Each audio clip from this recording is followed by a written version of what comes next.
आपकी बात, आपका जो मुद्दा है उस पे मुद्दा राजस्थान इलेक्शन है, इलेक्शन का मुद्दा था। ईवीएम घोटाला जैसे कांग्रेस दावा करी ईवीएम घोटाला। हाँ, ईवीएम को लेकर ही मैं बताना चाहूँ, ईवीएम को लेकर चंद्रयान जैसा अभी चंद्रयान मिशन रहा कामयाब, यहाँ से अंतरिक्ष में जब चंद्रयान को ऑपरेट किया जा सकता है तो फिर दिल्ली में बैठ के राजस्थान के मशीनों को क्यों हैक नहीं किया जा सकता? बिल्कुल साइंस में चलता है।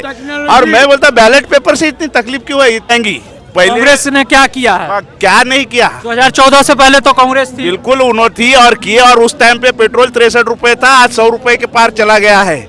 गैस उस टाइम 450 था, आज 1100 के पार चला गया है। बिल्कुल 15 लाख आज तक अकाउंट में आए नहीं है। विकास के नाम पर बताइए, क्या बीजेपी या मोदी जी केवल राजस्थान के प्रधानमंत्री है? क्या देश के प्रधानमंत्री नहीं है? क्या देश की अन्य राज्यों में जो जनता रह रही है वो उनकी प्रजा नहीं है? उनको वोट नहीं दिया उन लोगों ने? राजस्थान में ही क्यों 450 का सिलेंडर दिया जा रहा है? क्या लग रहा है? वोट पाने के लिए मोदी सरकार की राजनीति है। 450 रुपए ना वहाँ पे 450 रुपए होगा ना वो कुछ होगा। जो चीज हम देखते चले हैं 2014 से लेके चांद पे पहुंचा दिया है, आपको नजर नहीं आ रहा? देश विदेश में नाम पहुंच रहा है, विदेश में नाम पहुंच रहा है, लेकिन भारत लोग क्या कर रहे हैं? फ्री में बांट रहे 5 किलो गेहूं, बाकी चावल। बेरोजगारी आ रही है, बाहर में भूखे मरेंगे, मंदिर में घंटा बजाएंगे लोग। मंदिर में रोजगार नहीं मिलेगा? कहाँ मिलेगा? दुकानें तो खुलेगी मंदिर के बाहर, 22 तारीख को ओपनिंग है ना। मैं ये कहना चाहता हूँ, मोदी जी की लहर है तो बैलेट पेपर से चुनाव क्यों नहीं करा लेते? उसी में मोदी जी की लहर उसमें भी दिख जाएगी अगर है तो। नमस्कार, द सोशल न्यूज में आपका स्वागत है। और जिस तरह से हुए 5 राज्यों में इलेक्शन हुआ और रिजल्ट बीजेपी बहुमत बनाती हुई नजर आई, तो क्या लग रहा है? बीजेपी बहुमत बनाती हुई दावे हो रहे थे कांग्रेस के। बहुमत बनाया है और कहते हैं कि मोदी जी की लहर की वजह से आया है। मैं ये कहना चाहता हूँ, मोदी जी की लहर है तो बैलेट पेपर से चुनाव क्यों नहीं करा लेते? उसी में मोदी जी की लहर उसमें भी दिख जाएगी अगर है तो। और एक मोदी मैजिक चला है? नहीं, बिल्कुल नहीं चला है। ये केवल मीडिया की नज़र में चला है और मीडिया ने इसे बहुत ज़्यादा प्रपोज किया है, बाकी नज़रों में बिल्कुल नहीं चला है। आप मुझे एक चीज़ बता दीजिए कि बीजेपी ने किसी भी स्टेट में मुद्दों पे चुनाव लड़ा है? बिल्कुल नहीं लड़ा। सिलेंडर का तो बोल दीजिए, सिलेंडर 450। क्या आप मुझे बताइए, क्या बीजेपी या मोदी जी केवल राजस्थान के प्रधानमंत्री है? क्या देश के प्रधानमंत्री नहीं है? क्या देश की अन्य राज्यों में जो जनता रह रही है वो उनकी प्रजा नहीं है? उनको वोट नहीं दिया उन लोगों ने? राजस्थान में ही क्यों 450 का सिलेंडर दिया जा रहा है? क्या लग रहा है? अरे कर्नाटक में क्यों नहीं ईवीएम खराब है? मैं बड़े प्यार से, बड़े शांति से बोल रहा हूँ, अगर आपने मुझे बुलाया तो। पंजाब में ईवीएम क्यों नहीं खराब है? हिमाचल में ईवीएम क्यों नहीं खराब है? क्या भैया सब बोल रहे हैं, सही बात बोल रहे हैं। अगर सब जगह से अपनी सीट लेगी तो चोरी पकड़ी नहीं जाएगी क्या? तो एक दो जगह तो देनी है ना किसी ना किसी को, जाहिर सी बात है। अगर सारी आपकी बात, आपका जो मुद्दा है उस पे मुद्दा राजस्थान इलेक्शन है, इलेक्शन का मुद्दा था। ईवीएम घोटाला जैसे कांग्रेस दावा करी ईवीएम घोटाला। हाँ, ईवीएम को लेकर ही मैं बताना चाहूँ, ईवीएम को लेकर चंद्रयान जैसा अभी चंद्रयान मिशन रहा कामयाब, यहाँ से अंतरिक्ष में जब चंद्रयान को ऑपरेट किया जा सकता है तो फिर दिल्ली में बैठ के राजस्थान के मशीनों को क्यों हैक नहीं किया जा सकता? बिल्कुल साइंस में चलता है। और मैं बोलता बैलेट पेपर से इतनी तकलीफ क्यों है? इतने तो अब इलीगल बोलेंगे, झूठ पे झूठ, झूठ पे झूठ हो रहा। जब उनकी तेलंगाना में सरकार बन गई तो वहाँ बैलेट पेपर की जरूरत थी। बिल्कुल होना चाहिए, बिल्कुल होना चाहिए। 3 राज्य में राजस्थान, एमपी, छत्तीसगढ़ आप बाहर हो गए तो वहाँ तो बाकी जगहों पे गिरी ना, बाकी गिरी। महाराष्ट्र में सरकार छीन के बनाई गई, छीन के बनाई गई। महाराष्ट्र में सरकार मला माहित आहे, आम्ही सांगा, शिवसेना की सरकार थी महाराष्ट्र में, शिवसेना की सरकार थी महाराष्ट्र में, तो वो बीजेपी से अलायंस था तो साथ में चुनाव लड़े, लेकिन मुख्यमंत्री पद के छोटी सी भूमिका को लेके क्यों अगर एक मुद्दा है और विकासी मुद्दा है तो मुख्यमंत्री पद को लेके क्यों वाटाघाटी की? तो 2024 में किसको ला रहे हैं आप? महाराष्ट्र में, इंडिया में तो 2024 कांग्रेस आएंगी। कांग्रेस ने क्या किया है? क्या नहीं किया? 2014 से पहले तो कांग्रेस थी। बिल्कुल उन्होंने थी और किए, और उस टाइम पे पेट्रोल 63 रुपए था, आज 100 रुपए के पार चला गया है। गैस उस टाइम 450 था, आज 1100 के पार चला गया है। बिल्कुल 15 लाख आज तक अकाउंट में आए नहीं है। विकास के नाम पर बिल्कुल दिल्ली बोले तो मुल्क तो मेरा ही है ना, मुल्क तो मेरा है ना, मुल्क तो सबका नाम पे, देश के नाम पर सबको मूर्ख बनाया जा रहा है। नोटबंदी से लेके सब कुछ देश के जनता को जा रहा है। नोटबंदी का फ्लॉप गई, पेट्रोल के दर आज 63 से 100 पार हो गए, गैस 450 से 1100 रुपये हो गया। कोई भी डेवलपिंग नहीं है। कई मंत्रियों के भ्रष्टाचार में नाम आए हैं, कई लोगों को बलात्कार में 376 में नाम आए। अभी राहुल गांधी को युवराज बोला जाता था, माना घराने से आता था, लेकिन आज वो आदमी को देख के घबराने की जरूरत नहीं है।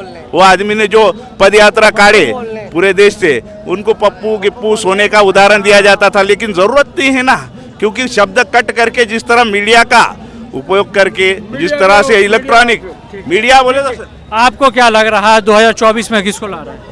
2024 में ये निश्चित है कि बदलाव होगा और कांग्रेस की सरकार बनेगी। बीजेपी की सरकार बड़ी मुश्किलों में बनेगी, क्योंकि बीजेपी तो जो सरकार 3 राज्य में बना ली है। देखो, 3 राज्यों में सरकार बनाने से केंद्र में नहीं आ जाएंगे। केवल हिंदी पट्टी को देख रहे हो। केंद्र में जनता चुन रही है हर जगह, आपको क्या लग रहा है? जनता नहीं चुन रही है, वास्तव सच्चाई तो यही है, वो स्वयं चुन रहे हैं अपने आप को। अगर जनता चुनती तो आप मुझे बताइए, महाराष्ट्र में क्या किया था, बिहार में भी ये कुछ करने जा रहे थे, मध्य प्रदेश में क्या किया था, शिवराज सिंह चौहान को जबरदस्ती सीएम बनाया था, ज्योतिरादित्य सिंधिया भगौड़े होके आए थे, उन्होंने कांग्रेस को धोखा दिया था। और रही ज्योतिरादित्य सिंधिया की, उनका तो इतिहास, कांग्रेस तो 2014 से पहले थी। कांग्रेस 2014 से पहले थी। तो क्या किया कांग्रेस ने? और बीजेपी आई तो नोटबंदी हुई। तो आप मुझे बताइए, जनता को क्या लाभ हुआ? भ्रष्टाचार कहाँ मिटा? भ्रष्टाचार कहाँ मिटा अब? और नहीं आतंकवाद का भ्रष्टाचार कहाँ नहीं मिटा? ईडी छापे मार रही है, जो भ्रष्टाचार है उसको खत्म कर रही है। ईडी छापे मार रही है विधायक खरीदने के लिए, अन्य पार्टियों को तोड़ने के लिए, हर राज्य में अपनी सरकार बनाने के लिए। आप एक चीज बताइए मुझे, अजीत पवार, शरद पवार का भतीजा, अगर आज भाजपा में आ गया या भाजपा की गठबंधन सरकार में बैठा हुआ, क्या वो भ्रष्ट नहीं है? उससे पहले कहते थे मध्य प्रदेश की भोपाल रैली में मोदी जी कि मैं देखता हूँ अजीत पवार के हैं, ये हैं एनसीपी के नेता इतने भ्रष्ट हैं, दूसरे तीसरे दिन सरकार में बैठा लेते हैं। ये कैसी भ्रष्टाचार पे आपकी नीति है? क्या लग रहा है 2024 में किसको ला रहे हैं आप? क्या लग रहा है किसको ला रहे हैं 2024? नरेंद्र मोदी को सर। क्यों सर? सर नरेंद्र मोदी अपने को बहुत पसंद है, हम छत्तीसगढ़ से हैं। क्या किया है नरेंद्र? मोदी कुछ भी नहीं है, और वो खुद बोलते हैं मैं कुछ भी नहीं हूं। जाति जनगणना कांग्रेस के मैनिफेस्टो में था। मैं आपसे पूछ रहा हूं, कांग्रेस के मैनिफेस्टो में मोदी बहुत कुछ काम किए सर हमारे लिए, है ना। और हम चाहेंगे आने वाले 5 साल में नरेंद्र मोदी की छत्तीसगढ़ में पूरी 90 सीट आएगी।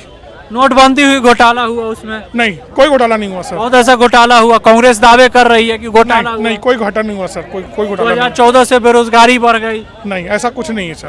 क्यों सर? नौकरी 2 करोड़ का दावा हुआ नौकरी का, वो नौकरी नहीं आई।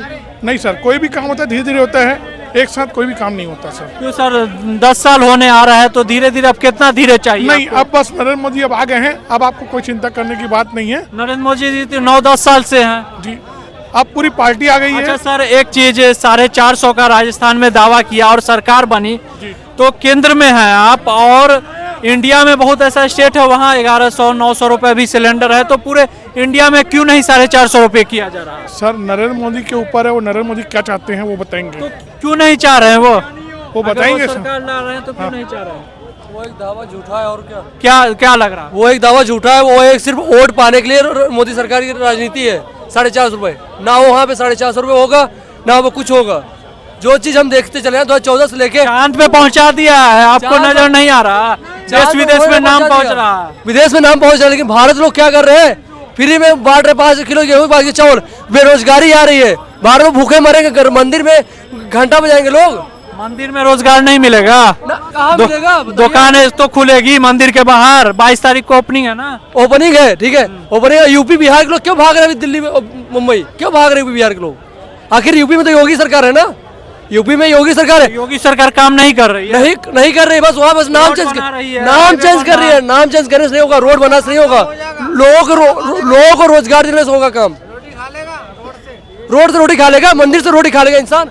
जनता तो बोल रही 2024 में मोदी, 2029 में योगी जी प्रधानमंत्री। ना, ये गलत सोच है। ये बताइए, मंदिर में अगर दुकान बढ़ रहे हैं तो वहाँ भिखारी बढ़ेंगे, वहाँ पे भिखारियां भी बढ़ेंगे। अगर मंदिर बाहर दुकानें बढ़ेंगी तो भिखारियां बढ़ेंगे। इसकी बदौलत कौन? मोदी योगी है, लेकिन जनता बस सिर्फ शांत रहती है। जनता ही तो चुन रही है, अभी 3 राज्य में जनता ही ने चुना ना। जनता बस खामोश है, उनके झूठे वादों में जनता जी रही है। जनता झूठे वादों में सर जी रही है। जनता अगर हकीकत माने तो केजरीवाल सरकार ही बहुत बढ़िया काम कर रहे हैं। पंजाब सरकार उन्होंने बनाया, उन्होंने बेरोजगारों को रोजगार दिलाया। हर एक इंसान के पास फोन गया, पंजाब के लोग पास क्या रोजगार है या नहीं है, हर एक इंसान को कॉल गया पंजाब सरकार द्वारा। 2024 में किसको ला रहे हैं? 2024 में अगर आएंगे तो कांग्रेस सरकार आएगी या तो केजरीवाल।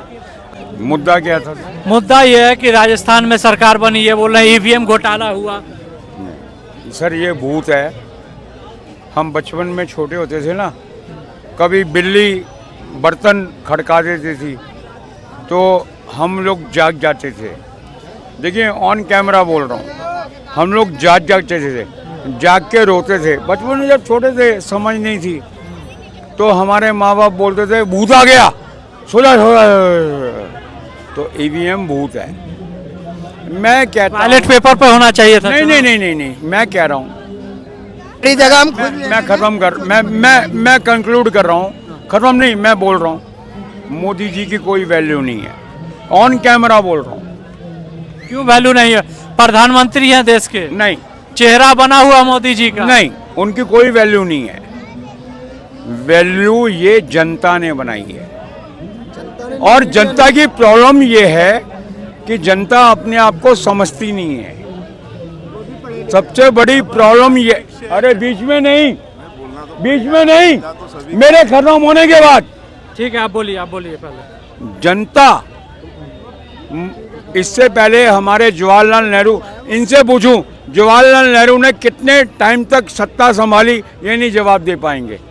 तो इनकी प्रॉब्लम है ये बैलेट के चक्कर में। इतिहास मैं कह रहा हूँ 47 से लेकर 64 तक अपने मरने तक जवाहरलाल नेहरू ने